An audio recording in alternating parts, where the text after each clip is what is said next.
අද අපි හම්බ වෙන්නේ 9 වසරේ පළවෙනි පාඩම වෙන ශ්‍රී ලංකාවේ මුහුදුබඩ ප්‍රදේශ ලන්දේසීන් යටතට පත්වීම කියන පාඩමත් එක්ක. ඒතර මේ පාඩම යටතේ මේ පාඩමට අදාළ කරුණු සාකච්ඡා කරන්න මම බලාපොරොත්තු වෙනවා. අපි බලමු මේ පාඩමේදී මොනවද අපිට කතා කරන්න තියෙන්නේ කියලා. ශ්‍රී ලංකාවේ මේ මුහුදුබඩ ප්‍රදේශ මුලින්ම අයිති වෙලා තිබුණේ කාටද? ලන්දේසීන්ට නෙවෙයි පෘතුගීසීන්ට. එතකොට මේ පෘතුගීසීන් මොකද කළේ? එයාලා මේ මුහුදුබඩ ප්‍රදේශ අල්ලගෙන ඉන්න ගමන් උඩරට අල්ලගන්න උත්සාහ කරා. නමුත් ඒකට හැකියාවක් ලැබුණේ නැහැ. මේ කාලේ උඩරට රජතුමාට මේක ලොකු හිස රදයක් වෙලා තිබුණා. කවුද මේ කාලේ උඩරට රජතුමා? දෙවන රාජසිංහ රජතුමා. මේ දෙවන රාජසිංහ රජතුමාට මේ උඩරට සහ මේ මුහුදුබඩ ප්‍රදේශ පෘතුගීසීන් ගැටුම් ඇති කරගන්නවා, මිනිස්සුන්ට හිංසා කරනවා, විවිධ ප්‍රශ්න ඇති වෙනවා. මේ දේවල් එක්ක දෙවන රාජසිංහ රජතුමාට අවශ්‍ය වුණා පෘතුගීසීන් සම්පූර්ණයෙන්ම ලංකාවේ එලවලා දාන්න. ඔන්න ඔය අවස්ථාවේදී පෘතුගීසීන් එලවන්න තනින්ම බෑ කියලා දෙවන රාජසිංහ රජතුමා තේරුම් ගන්නවා. හේතුව තමයි ලංකාව කියලා කියන්නේ මුහුදින් වටවිච්ච රටක්. ඒතර මේ මුහුදින් වටවිච්ච රටකට නාවික බලය ඕන කරනවා මුහුදුබඩ ප්‍රදේශවල ඉන්න කට්ටියක් පන්නන්න. ඉතින් මේ නාවික බලය ලාංකිකයන් සතුව නොමැති වීම නිසා දෙවන රාජසිංහ රජතුමා තීරණය කරනවා කාගේ සහයෝගය ගන්නද? ලන්දේසීන්ගේ සහයෝගය ගන්න. මේත් එක්කම මේ ලන්දේසීන්ගේ සහාය අරගෙන කොහොම හරි පෘතුගීසීන් ලංකාවෙන් පළවා හරිනවා. ඒත් එක්කම තමයි මේ ලන්දේසීන් පෘතුගීසීන් එළවුවට පස්සේ රජතුමාත් එක්ක විශාල වශයෙන් ගැටුම් ඇති වෙනවා. ඒගොල්ලෝ ගහගත්ත ගිවිසුම් මනුව කටයුතු නොකිරීම නිසා රජතුමා එක්ක විවිධ ප්‍රශ්න ඇති කරගන්නවා. ඔය වගේ ලොකු කතා බහක් මෙතනදී තියෙනවා.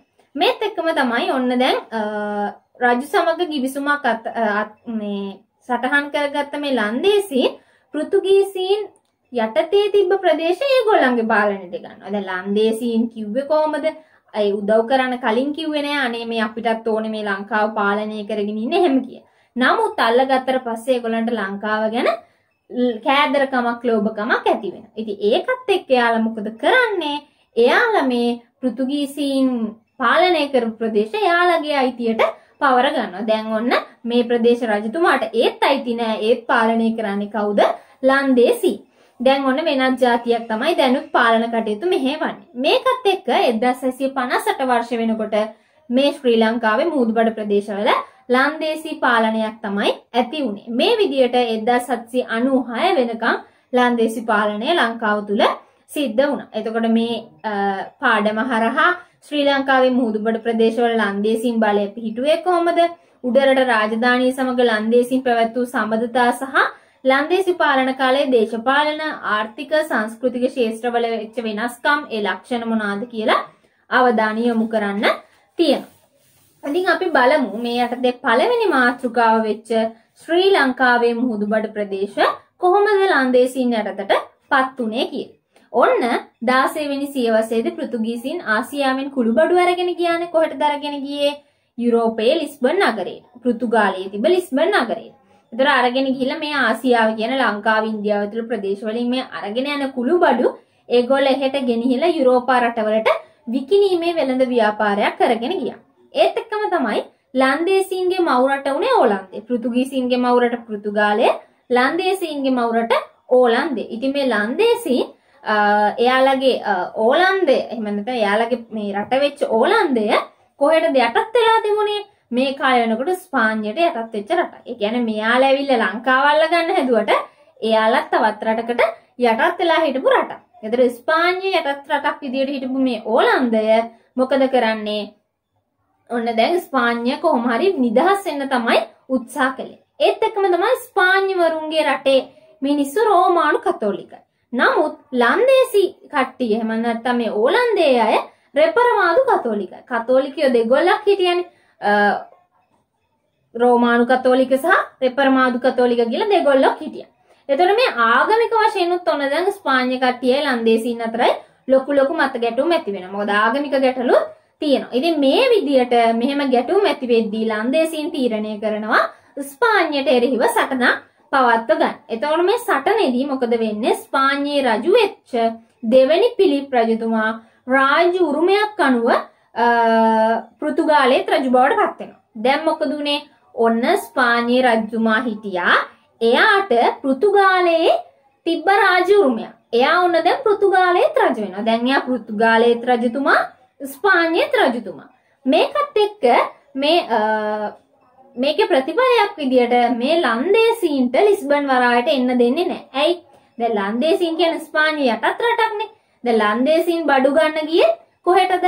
මේ ලිස්බන් වරායට. එහෙම නැත්නම් මේ පෘතුගාලයේ මේ නුවරට. ඒ අනේක මේ ස්පාඤ්ඤ සහ පෘතුගාලය එකතු වෙලා නවත්තනවා.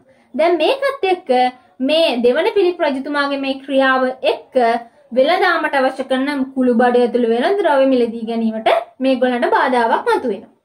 මේ බාධාවත් එක්ක මෙයාලට දැන් කිසිම දෙයක් කර කියා ගන්න විදිහක් නැහැ. මෙයාලගේ රටට අවශ්‍ය කරන දේවල් සහ වෙළඳාමට අවශ්‍ය කරන භෝග එහෙම නැත්නම් කුළු බඩු ಜಾති කිසිවක් මිලදී ගැනීමේ හැකියාවක් නැතුව යනවා. මේකත් එක්ක මොකද වෙන්නේ? මෙයාලට මොන දැන් විකල්පයක් හොයනවා කොහොමද මේ ආසියාවේ කුළු බඩු ඒගොල්ලන්ගේ රටවල් වලට ගෙන්න ගන්න. ඔය විදියට තීරණය කරගෙන ඉන්නකොට මෙයාලට හොඳම විසඳුම විදියට තේරෙන්නේ මොකද්ද? මේවා නිෂ්පාදනය කරන ආසියාවට එන එක තමයි මේකට හම්බෙන හොඳම විසඳුම කියලා මෙයාලා හිතනවා. ඒ කියන්නේ දැන් මෙයාලා හිතන දැන් හොයලා බලනවානේ. මොකද්ද දැන් මේකට අපි කරන්න පුළුවන් මොනවාද මේකට කරන්නේ? ඒ විදියට හොයාගෙන යද්දි මෙයාලට තේරෙන්නේ මොකද්ද? ආසියාවට යන එක තමයි අපිට තියෙන හොඳම විසඳුම කියලා. මේත් එක්කම පෘතුගීසින් ඔන්න දැන් ආසියාවට ඇවිල්ලා අවුරුදු 10ක් විතර එහෙම නැත්නම් ශතවර්ෂයක් ගත වෙනකොට දැන් එයාලා කාටවත්ම ආසියාවට එන මාර්ගය හොයාගන්න ඉඩ තිබ්බේ නෑ ළමයි. ඒ කියන්නේ මොකද්ද? මෙයාලා කාටවත්ම ඉඩ තිබ්බේ නැහැ. මෙයාලා එන මාර්ගය. ඒ කියන්නේ මෙයාලා ආවනේ දැන් ලංකාවට. ඒ ලංකාව ඉන්දියාව ඇතුළු ප්‍රදේශයට එන මුහුදු මාර්ගය දැනගන්න ඉඩ තිබ්බේ නැහැ. ඒක යුරෝපීයන් අනිත් යුරෝපීයන් දැනගත්තොත් එයාලත් අනිවාර්යයෙන්ම මේ ආසියාවට එන්න උත්සාහ කරනවා කියලා පෘතුගීසීන් දැනගෙන හිටියා. ඒකත් එක්ක මේ පෘතුගීසීන්ට ඉතා විශ්වාසදායී කට්ටිය විතරයි එයාලගේ වෙළඳ නැව්වල ආසියාව කරා රැගෙන ආවේ. ඒ කියන්නේ විශ්වාස නැත්තම් කාවවත් දාගෙන ඉන්නේ නැහැ. මේත් එක්කම තමයි සැක කටයුතු ලන්දේසි, ඉංග්‍රීසි, ප්‍රංශ කියන කිසිම ජාතිකයෙකුට පෘතුගීසි නැවක ආසියාවට එන්න අවස්ථාව දුන්නේ නැහැ. මොකද ඒගොල්ලෝ බය වුණා ඒ විදිහට ඇවිල්ලා මාර්ගය මතක තියාගත්තොත් එයාලට ඒක ලොකු අභියෝගයක් ගැටලුවක් වෙනවා කියලා. නමුත් ලන්දේසීන් එහෙමයි කියලා මේක අතහැරලා දාලා නිකා හිටියෙත් නැහැ. එයාලා ඔත්තුකරුවන් යෙදවීම සහ වෙනත් මාර්ග වලින් 1595 දී පෘතුගීසීන් ආසියාවට එන මාර්ගය හොයලි කරගන්න.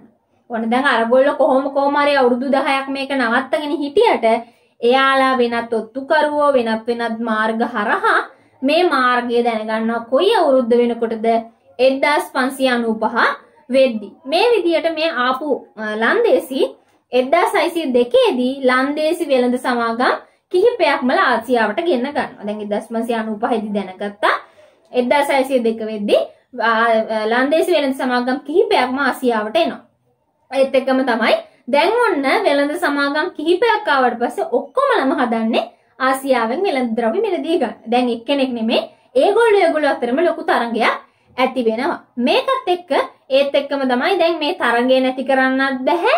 අනිත් පැත්තෙන් ලන්දේසීන්ට නීත්‍යානුකූල බලයකුත් නැහැ ලංකාවේ හරි මේ ඉන්දියාවේ හරි මේ වෙළඳ බඩු මිලදී ගන්න. මොකද ඒකට බලය තිබුණේ පෘතුගීසීන්ට විතරයි. මේකත් එක්ක 1602 දී මේ ලන්දේසි වෙළඳ සමාගම් ඔක්කොම කතාවකට එනවා හරියන්නේ නැහැ මේක. අපි එකිනෙකා රණ්ඩු කළ වැඩක් නැහැ. අපි කට්ටියම එකතු වෙලා මේ ප්‍රශ්නය निराකරණය කරගමු කියලා. ওই විදියට 1602 දී ලන්දේසි වෙළඳ සමාගම් කිහිපයක් එකතු වෙලා පිහිටව ගන්නවා මොකද්ද? පෙරදිග ඕලන්ද වෙළඳ සමාගම. එහෙම නැත්නම් අපි කියනවා මොන නමද මේකට කියන්නේ? VOC කියලා කියනවා. VOC මම හිතනවා පේනවැති කියලා. VOC කියලා හැඳින්වෙන්නේ මෙන්න මේ වෙළඳ සමාගම. එතකොට මේ වෙළඳ සමාගම රාජකීය බලපත්‍රයක් මගින් නිකුත් කරනවා මේගොල්ලන්ට අවසර දෙන්න, අවස්ථාව දෙන්න ආසියාවේ වෙළඳ කටයුතු කරන්න කියලා. ඒකත් එක්ක ඕලන්ද රජය වෙනුවෙන් ආසියාවේ වෙළඳාම් කරන්න, ප්‍රදේශ යටත් කරන්න සහ ආණ්ඩුකාරවරු පත් කරන්න, බලකොටු ඉදි කරන්න සහ අදාළ ප්‍රදේශ පාලනය කරන්න මෙන්න මේ VOC සමාගමට අවසර ලබා දෙනවා. කවුද? ඕලන්ද රජය. ආසියාවෙන් නෙවෙයි ඕලන්ද රජයෙන් අවසර දෙනවා. උඹල ඵලයල්ලා ගිහිල්ලා ඕන දෙයක් කරහල්ලා. ඒ කියන්නේ වෙළඳාම් කරන්න, බලකොටු පාල්ල ගන්න, ප්‍රදේශයටත් කරගන්න, ප්‍රදේශ පාලනය කරන්න, ආණ්ඩුකාරවරු පත් කරන්න කියන මේ හැම කාර්යයක්ම කරන්න ඕලන්ද රජය විසින් අවසර ලබා දෙනවා. මේකත් එක්ක දැන් ඔන්න 1602 න් පස්සේ ඕලන්ද වෙළඳ සමාගම දැන් එක සමාගමක් නෙමේ සමාගම් කිහිපයක්. දැන් මෙයාලට සල්ලි බලය හැමදේම තියෙනවා. වෙළඳාමෙත් මේගොල්ලෝ ස්ථාවර මට්ටමකට එනවා. ඒකත් එක්ක මෙයාලා ශක්තිමත් වෙලා ප්‍රබල නැව් කණ්ඩායමක් ආසියාවට එනවා. ඒ කියන්නේ ප්‍රබල නැව් කණ්ඩායමක් කියලා නව විශාල ප්‍රමාණයකින් යුත් කණ්ඩායම ආසියාවට එනවා. ආසියාවට ඇවිල්ලා ඉවර වෙලා මේ ලන්දේසීන් එමන් නැත්නම් මේ VOC සමාගම යටතේ ආපු ලන්දේසීන් ජාවා කියන දූපතේ එමන් නැත්නම් බතාවිය එමන් නැත්නම් බෙතාවිය කියන ප්‍රදේශයේ මූලික කරගෙන එමන් නැත්නම් මූලස්ථානය කරගෙන අග්නි දිගාසියාතික දූපත් හා ඉන්දියානු වෙරළබඩ ප්‍රදේශ ස්ථාන කිහිපයකම තමන්ගේ බලය ගොඩනගා ගන්නගෙන ඉන්දියාව සහ අග්නි දිගාසියාතික ප්‍රදේශවල මේගොල්ලන්ගේ බලය ටික ගොඩනගා ගත්තා. කොහෙද මේගොල්ලන්ගේ මූලස්ථානය පිහිටුවා ගත්තේ? ජාවා දූපතේ බෙතාවිය එහෙම නැත්නම් බතාවිය කියන තැන මූලස්ථානය කරගෙන. මේකත් එක්ක මේගොල්ලෝ ඉන්දියානු සාගරයේ තම වෙළඳ බලය ගොඩනැගීමේදී ලන්දේසීන්ට දැන් හැංගෙනවා මොකක්ද?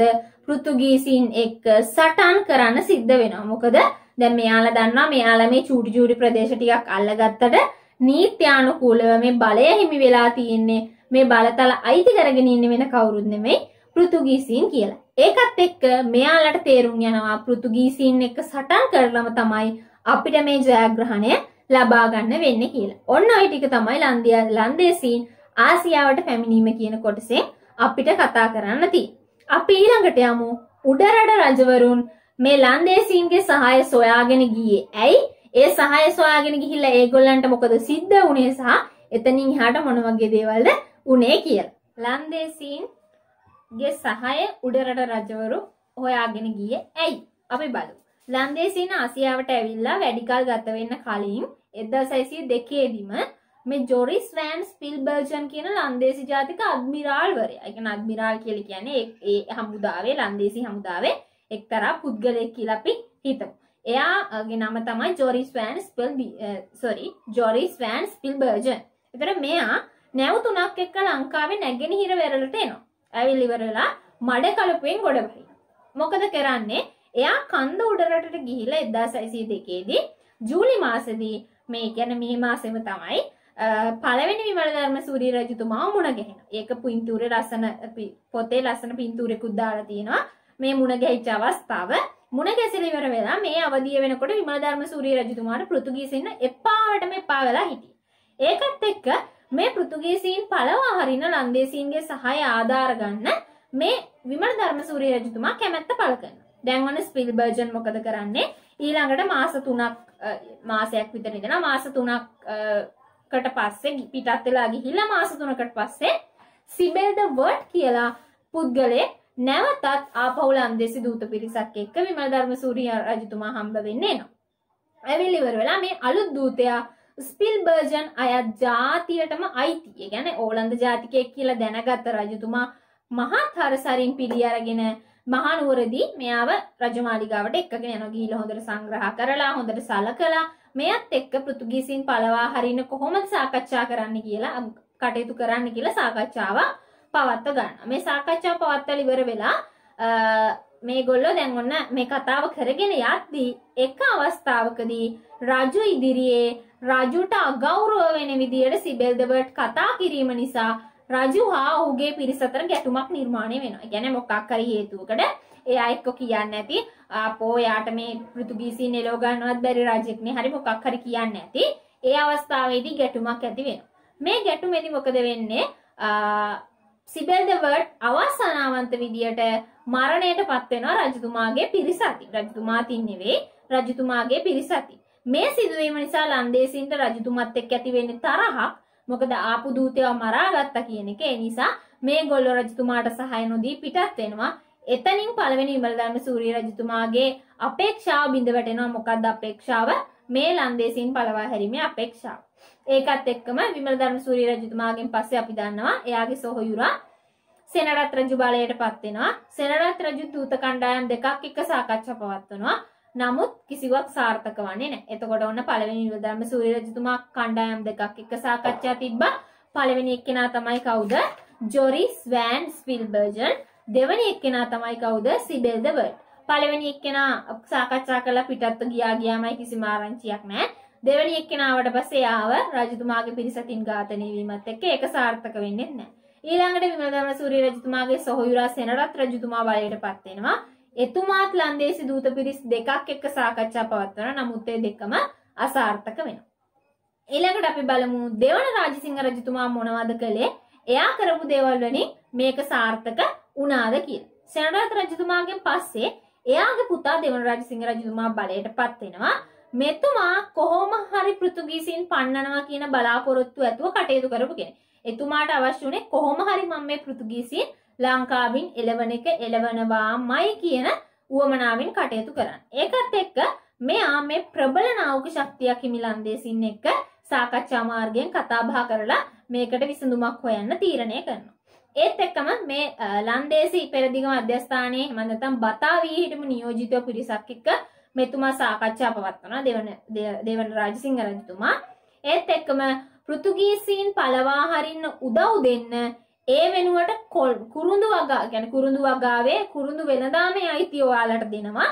ඒත් එක්කම නැගෙනහිර වෙරළේ වරායක් ඔයාලගේ නැව් නවත්තන්න දෙනවා කියලා ඉවර වෙලා මෙයා ප්‍රකාශ කරනවා. ඒ කියන්නේ රජතුමා කියනවා උඹලා මට උදව් කරහල්ලා මේ පෘතුගීසීන් එලවන්න මම උඹලට මොනවද දෙන්නේ? කුරුඳු වෙළඳාමේ අයිතිය සහ නැගෙනහිර වෙරළේ එක්තරා වරායක් ලබා දෙනවා කියලා. මේකත් එක්ක රජු එකඟ වෙනවා. හැබැයි රජතුමාට අවශ්‍ය නෑ ළමයි මේගොල්ලන්ව ලංකාවට ගෙනල්ලා හැමදාම තියාගන්න. රජතුමාට ඕනේ උනේ අරගොල්ලන්ව පන්නගෙන රට නිදහස් කරගන්න විතරයි. හැබැයි ඔන්න මොකද උනේ? ලන්දේසින් සහ රජතුමා අතරේ සාකච්ඡාවක් ඇති වෙනවා. මේ සාකච්ඡාව ඇති වෙන්නේ 1638 මැයි මාසෙදී. ඒකත් එක්ක ඒ සාකච්ඡාව සාර්ථක වීමත් එක්ක රජු සහ ලන්දේසීන් එකතු වෙලා මඩ කලපු පෘතුගීසි බලකොටුව වටලනවා. වටලලා පහර දුන්නට පස්සේ පෘතුගීසීන් එතනින් පන්නලා දානවා. පෘතුගීසීන් මඩ කලපුවෙන් පන්නලා දානවා. ඒත් එක්කම සතුටටපත් වෙච්ච දෙවන රාජසිංහ රජතුමා 1638 ගිවිසුම අත්සන් කරනවා මැයි මාසයේදී. මොකද අර බලකොටුව බේර ගන්න පුළුවන් වීමත් එක්ක. ඒ ගිවිසුමේ මෙන්න මෙහෙම කරුණු කීපයක් සඳහන් වෙනවා. 1. පෘතුගීසීන් මෙරටින් නිරපා හැරීමට උඩරට සහාය දීමට ලන්දේසීන් එකඟ වුණා. ඔන්න ලන්දේසීන්ගේ එක කොන්දේසියක් නෙමෙයි රජතුමාගේ කොන්දේසිය තමයි මට උදව් කරන්න ලන්දේසීන් ලංකාවෙන් පන්නලා දාන්න. ඔන්න ඒකට ලන්දේසීන් පෘතුගීසීන් ලංකාවෙන් පන්නලා දාන්න ලන්දේසීන් එකට එකඟ වෙනවා. දෙවැනි එක තමයි පෘතුගීසීන්ට එරෙහි සටන් සඳහා ලන්දේසීන්ට වැය වෙනවනේ ළමයි මුදල්. ලන්දේසීන්ට සටන් කරද්දී හමුදාවට කන්න බොන්න දෙන්න ඕනේ. එයාලගේ නැව් වලට ඉන්ධන ගහන්න ඕනේ. මේ වගේ වියදම් තියෙනවා. ඒ වියදම් කවර් කරගන්න මුදල් වෙනුවට කුරුඳු, ගම්බිරිස්, මී, ඉටි ආදී වෙළඳ ද්‍රව්‍ය ලබා දීමට රජු එකඟ වෙනවා. රජතුමා කියන හරි ඔයාලට යන මුදල මම මේ වෙළඳ ද්‍රව්‍ය වලින් ගෙවන්නම් කියලා. ඒකත් එක්ක ඔන්න ඒක දෙවනි කොන්දේසි විදිහට අපිට අඳුර ගන්න පුළුවන්. 3 තමයි ළමයි ඇතුන් හැර උඩරට සෙසු වෙළඳ ද්‍රව්‍ය මිලදී ගැනීමේ ඒකාධිකාරී අයිති. ඒ කියන්නේ වෙළෙන්දන්ගේ ඇතුන් හැර අනිකුත් වෙළඳ ද්‍රව්‍ය මිලදී ගැනීමේ ඒකාධිකාරී අයිතිය රජතුමා ලබා දෙනවා කාටද? මේ ගිවිසුම හරහා ලන්දේසීන්ට. 4 තමයි රජු අදහස් කරන්නේ නම් පෘතුගීසීන්ගෙන් අල්ලා ගන්නා බලකොටුවල ලන්දේසි හමුදාව නතර කරවීමට එකඟ වීම. ඔන්න එතන කිව්වේ මොකද්ද? ඕක අපිට ඉස්සරහට වැදගත් වෙනවා. රජු අදහස් කරන්නේ නම්, ඒ කියන්නේ රජතුමා කැමති නම් පමණක් ලන්දේසි හමුදාව නතර කරවන්නේ බලකොටුවල ඉඩකඩ ලබා දිය හැකි කියන එක. ඔන්න ඔය විදිහට තමයි 1638 ගිවිසුමේ කරුණු සඳහන් වෙන්නේ.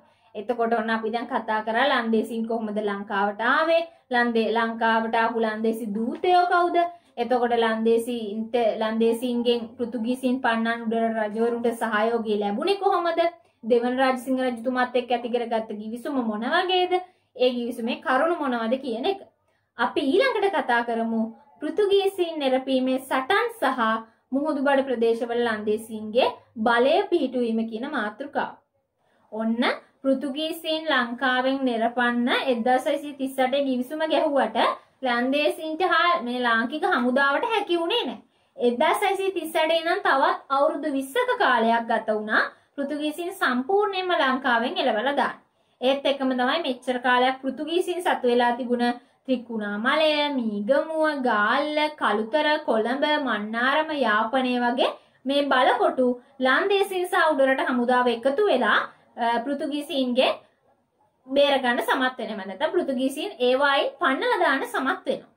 ඒත් එක්කම තමයි ත්‍රිකුණාමලය සහ මීගමු බලකොටු යටත් කර ගැනීමත් එක්ක ලන්දේසීන් සහ උඩරට රජු අතර එහෙම නැත්නම් ලන්දේසීන් සහ උඩරට හමුදාව අතර ඔන්න මතකැටුම් ඇති වෙන්න පටන් ගන්නවා. මොනවාද වෙන්නේ? ලන්දේසීන් මොකද කරන්නේ? මේ Tamanට ඒව හොඳයි කියලා හිතුන නිසා අර කලින් කිව්වා වගේ ඒ බලකොටු රජතුමාට දෙන්න කටයුතු කළේ නෑ ළමයි. එයාලා රජතුමාට නොදී ටික දවසක් කිය ඒගොල්ලන්ගේ හමුදාව නවත්තගෙන ඒ බලකොටු ලන්දේසීන් සතු කරගන්න කටයුතු කළා. ඒකත් එක්ක රජතුමා කියන්න පටන් ගත්තා ඔයාලා කිව්වේ මම කැමති නම් විතරක් බලකොටු ගන්නවා කියලානේ. දැන් මම කැමති නැහැනේ. එහෙනම් මට ওই බලකොටු ආපහු දෙන්න කියලා. නමුත් ලන්දේසීන් ඒකට එකඟුනේ නැහැ. ඒ හේතුව තමයි ලන්දේසීන් මුලින්ම ප්ලෑන් කරලා තිබ්බේ කොහොමද මේ රජතුමා මේ පෘතුගී රජතුමා එක්ක එකතු වෙලා පෘතුගීසීන් පන්නලා දාලා ඊට පස්සේ මේ රජතුමාට කොකා පෙන්නලා කොහොම හරි ඒගොල්ලෝ මුහුදුබඩ ප්‍රදේශ අල්ල ගන්නවා කියලා. මේකත් එක්ක මේ 1638 ගිවිසුමේ වගන්තියක් තිබ්බා. මම කලිනුත් කිව්වා ඒක අනිවාර්යෙන් අපිට වැදගත් වෙනවා කියලා. ලන්දේසී හමුදා නතර කරන්නේ රජු කැමති නම් පමණයි කියලා සඳහන් වුණා. නමුත් මේ අදහස තිබුණත් ලන්දේසීන් ඒ වගන්ති අනුව කටයුතු කළේ නැහැ. ලන්දේසීන්ට ඒක වැදගත්ුනේ නැහැ. ඒගොල්ලෝ ගිවිසුමට විතරයි එහෙම කිව්වේ. ඒ අනුව මේ රජතුමා ඉල්ලුවට මේ බලකොටු නොදී ලන්දේසීන් තීරණය කරනවා ඒ බලකොටු තමන් සතුව පවත්ත ගන්න. ඒත් එක්කම එයාලගේ බටයන් ඒ බලකොටු වල නවත්තනවා. මීගමුව සහ ගාල්ල කුරුඳු බහුලව වෙන ප්‍රදේශ නිසා එයාලට ඒ දෙක ගොඩාක් වැදගත් වුණා. ඒ නිසා තමයි එයාලා ඒ දෙක තමන් සතු කරගෙන රජතුමාට නොදී තියාගන්න කටයුතු කළේ. මේකත් එක්ක මොකද උනේ මේ මතභේදය නිසා දැන් ඔන්න බලකොටු වල ඉන්න සේවකයන්ට රජතුමා වැටුප් ගෙවන්නේ නැහැ කියලා කියන්න පටන් ගත්තා. රජතුමා කිව්වා හරි ඔයා මගේ බලකොටු දෙන්නේ නැහැ ඔයාලා. එහෙනම් මම ඔයාලගේ සේවකයන්ට වැටුප් ගෙවන්නෙත් නැහැ. ඕන එකක් කරගන්න කියලා. මේකත් එක්ක මොකද කරන්නේ? දැන් ඔන්න යුද වියදම් ගෙවනකම් බලකොටු රජතුමාට දෙන්නේ නැහැ කියලා ලන්දේසීන් කියනවා. බලකොටු තමන්ට දෙනකන් යුද වියදම් ගෙවන්නේ නැහැ කියලා රජතුමා කියනවා. ඒකේම දෙපැත්ත කියන්න පටන් ගත්තා. මේකත් එක්ක මේ දෙපක්ෂය අතර මතභේද දැන් ඔන්න වැඩි වෙනවා. රජතුමා කියනවා බලකොටු දීපන් පඩි ගෙවන්න. ලන්දේසීන් කියනවා පඩි ගෙවපන් බලකොටු දෙන්න. ඔන්න ඕක දැන් ඔන්න උග්‍ර ගැටුමක් බවට පරිවර්තනය වෙන්න පටන් ගන්නවා. මේකත් එක්ක ඔන්න කොළඹ වගේ බලකොටු වලින් පෘතුගීසීන් පළවා හරින දැන් ලන්දේසීන්ගේ සහාය අවශ්‍යමයි. දැන් කොළඹ එහෙම අල්ලගෙන තිබුණේ නැහනේ. හැබැයි දැන් ලන්දේසීන් එක තරහයි. රජතුමා තේරුම් ගන්නවා දැන් ඔන්න මේ ලන්දේසීන් තරහ කරගත්තොත් අපිට මේක අල්ලගන්න ලේසි වෙන්නේ නැහැ. ඒ නිසා රජතුමා ඉවසිලිවන්තව කටයුතු කරන්න ඕනේ කියලා තීරණය කරනවා. ඔන්න පල්ලෙහැන් දීලා තියෙනවා ගාලු කොටුවේ ලස්සන පින්තූරයක්. මම දන්නවා හැමෝම වගේ සාමාන්‍යයෙන් ගාලු කොටුවට ගිහිල්ලා තියෙනවා. මේ අතරතුර ඔන්න ජෙරාඩ් හල්ෆ්ට් කියන ලන්දේසි නිලධාරියා විශාල හමුදාවක් අරගෙන ලංකාවට එනවා. කවුදාවේ? ජෙරාඩ් හල්ෆ්ට් කියන සෙනවිය. මේකේ ශක්තිමත් වෙච්ච ලන්දේසීන් පෘතුගීසීන්ගෙන්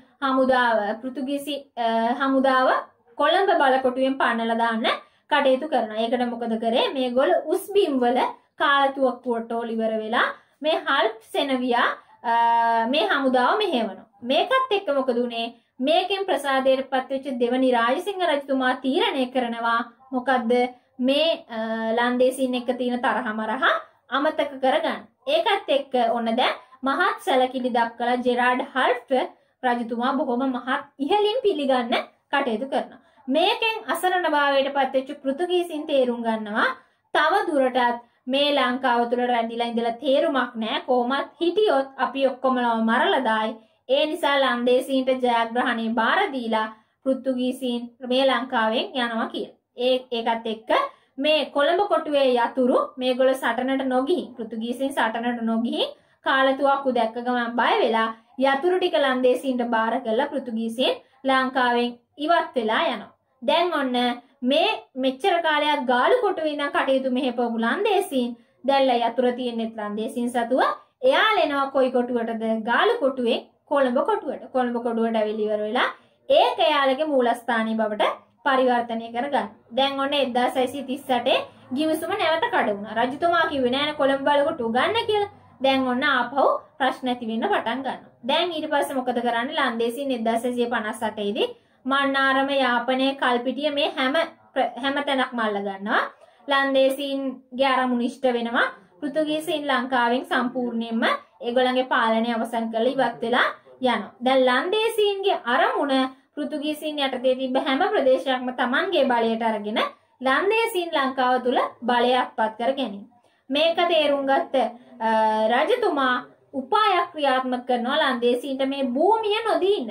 ඒ කියන්නේ දැන් ඔන්න රජතුමාට ටික ටික තේරෙන්න පටන් ගන්නවා මේ දැන් මුන්ට ඕන වෙලා තියෙන මට උදව් කරන්න නෙමෙයි ලංකාව අල්ල ගන්න කියලා. රජතුමා මොකද කරන්නේ? උපායශීලීව ලන්දේසීන්ට අත්පත් කරගත්ත මීගමුව, කල්පිටිය, කොළඹ, ගාල්ල, මාතර, යාපනයේ ත්‍රිකුණාමලය වගේ ප්‍රදේශවල මේ බලකොටු ඉදිකිරීමත් එක්ක ඒ දේවල් වලට මේ ඔයාලා ඕවා ඔක්කොම තියාගන්න ඕනේ නෑනේ. දැන් මං කැමතිත් නෑනේ. ඒ හින්දා ඔයන් ටිකක් දෙන්න කී ඉල්ලන්න පටන් ගන්නවා. ඒත් එක්කම තමයි මේගොල්ලෝ එහෙම දෙන්න කැමති වෙන්නේ නෑ. මෙයාලා මොකද කරන්නේ? මේ හැම තැනම යාළගේ බලකොටු ඉදි කරනවා. මොනවාද ප්‍රදේශ අපි බලමු? කොළඹ, ගාල්ල, මාතර, මීගමුව, කල්පිටිය, මන්නාරම, යාපනය, ත්‍රිකුණාමලය, මඩකලපුව වගේ විශාල ප්‍රදේශ. ඒත් එක්කම තමයි මෙයාලා චූටි ප්‍රදේශවලත් බලකොටු පිහිටුවා ගන්නවා. අලිමංකඩ, පේදුරුතුඩුව, කයිට්ස් වගේ චූටි දූපත්වලත් මෙයාලගේ බලකොටු පිහිටුවා ගන්න කටයුතු කරනවා. දැන් ඔන්න රජතුමාට මොකද කරන්නේද? රජතුමාට කරන්න දෙයක්වත් නැහැ. නමුත් රජතුමා ෂේප් එකේ ටික මේ ලන්දේසීන්ට අත්පත් කරගන්න බැරි වෙන විදිහට මේ මුහුදුබඩ ප්‍රදේශ ටිකක් උඩරට ඇඳගත්තා. ලන්දේසීන් අල්ලගන්න කලින්. ඒ නිසා පෘතුගීසීන්ට වඩා අඩු ඉඩම් ප්‍රමාණයක් තමයි ලන්දේසීන්ට අයිති උනේ. පෘතුගීසීන් අල්ලගෙන හිටියට වඩා අඩු ප්‍රමාණයක් අයිති වෙන්නේ. නමුත් ලන්දේසීන් යම් විශාල ප්‍රමාණයක විශාල ප්‍රමාණය කියලා කොළඹ ගාල්ල කියන්නේ ළමයි ලොකු බලකොටුනේ. ඒ වගේම හැම එකක්ම ලන්දේසීන් සතු කරගෙන අවසాన. ඔන්න ඔය හේතුවත් එක්ක දැන් පෘතුගීසීන් පණ ගත්ත වැඩක් නැහැ. ඒ වගේම තවත් ජාතියක් ඇවිල්ලා පදිංචි වෙලා බලය තහවුරු කරගත්තා. මේකත් එක්ක ප්‍රස්තාව පිරුලක් හැදුනා. ඉඟුරු දීලා මිරිස් ගත්තා වගේ. ඔන්න ඔය විදිහට තමයි ලන්දේසීන් පෘතුගීසීන්ව පළවා හැරලා රජතුමාත් උපායශීලීව රවට්ටලා ලංකාව තුල මුහුදුබඩ ප්‍රදේශවල බලකොටු ඉදි කරගෙන බලය ස්ථාපිත කරගන්න සමත් වුණේ. අපි ඊළඟට කතා කරමු ලන්දේසීන් කොහොමද උඩරට රාජ්‍යත් එක්ක සම්බන්ධතා පවත්වාගත්තේ කියලා. ලන්දේසීන් කොහොමද උඩරට රාජ්‍යත් එක්ක සම්බන්ධතා පවත්වාගෙන ගියේ?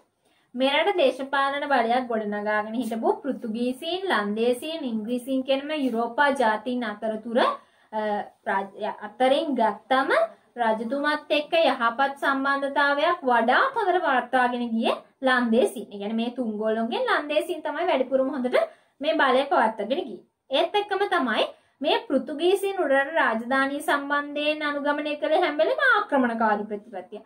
එයාලට ඕන උනේ උඩරට කොමරි අල්ලගන්න රජතුමත් එක්ක හැම වෙලේම ගැටුම් ඇති කරගත්තා. ඊට පස්සේ ගත්තොත් එහෙම මේ මුහුදුබඩ ප්‍රදේශවල හිටපු ඉංග්‍රීසීනුත් එයාලා බලය පිහිටුවාගෙන දශක දෙකක් යන්නත් කලින් එයාලා ඉක්මනටම මොකද කරේ? මේ බලය අල්ලගත්තා. ඒ කියන්නේ මේ බලය පිහිටුවා ගත්තා උඩරට රාජධානිය.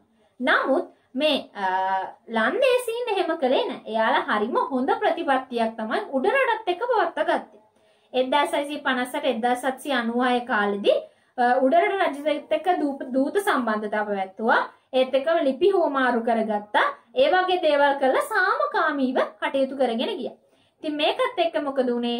මේ රාජධානිය ආක්‍රමණය කරන්න ඒගොල්ලෝ සමහර අවස්ථාවල පසුබටුනේ නැහැ. මොකද යාලා මේ ආවේ ඉතින් මෙතන ඇවිල්ලා නිකන් ඉන්නත් නෙවෙයිනේ. හැබැයි රජතුමත් එක්ක සහයෝගයෙන් හිටියා වගේම මෙයාලා උඩරට අල්ලගන්න පුළුවන් කියලා හිතෙච්ච ගමන් මෙයාලා උඩරට ආක්‍රමණය කළෙත් නෑ. ඉතින් මේ විදියට බැලුවහම අපිට කියන්න පුළුවන් උඩරට සහ ලන්දේසීන් අතර තිබුණේ විචිත්‍රභාවයෙන් යුතු සම්බන්ධයක්. ඒ කියන්නේ හිතුනම ගිහින් ආක්‍රමණය කරනවා, හිතුනම ලියුම් යවනවා, හිතුනම දූතය යවනවා, හිතුනම තෑගි භෝග යවනවා. ඒ විදියට තමයි මේ සම්බන්ධතාවය ක්‍රියාත්මක වුණේ.